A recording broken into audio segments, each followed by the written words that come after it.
मत्ती 6:33 मा यसरी भन्छ है, तर पहिलो उहाँको राज्य अनि उहाँको धार्मिकताको खोजी गर र सबै थोक तिमीको निम्ति थपिने पनि छ अरे।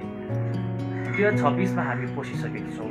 2026 मा हामी पस्दै गर्दाखेरि हाम्रो हृदयको प्रार्थना, हाम्रो हृदयको चाहना अनि हाम्रो हृदयको इच्छा अनि हाम्रो हृदयको सबैभन्दा एउटा ग्रेटेस्ट डिजायर के हुनु जरुरी छ भने चाहिँ प्रभु तपाईँको लागि के कुरा म गर्न चाहन्छु, तपाईँको राज्यलाई म अगाडि बढाउन चाहन्छु, तपाईँको धार्मिकतालाई म खोज्न चाहन्छु, तपाईँको किङडमलाई म एउटा अगाडि बढाउन चाहन्छु भनेर हाम्रो हृदयको प्रार्थना हुनु जरुरी छ। प्रभु म पवित्रतामा जिउन चाहन्छु, प्रभु म विश्वासयोग्य भएर जिउन चाहन्छु। जुन कुरा 2025 मा मैले गर्नु सकेको थिइनँ त्यो कुरा तपाईँको लागि अब म गर्नु चाहन्छु। हाम्रो हृदयको प्रार्थना हुनु अति नै जरुरी छ। सधैँ हाम्रो प्रार्थना केवल यति मात्र हुन्छ, प्रभु मलाई यो दिनुहोस् त्यो दिनुहोस् भनेर मात्र हाम्रो प्रार्थना हुन्छ।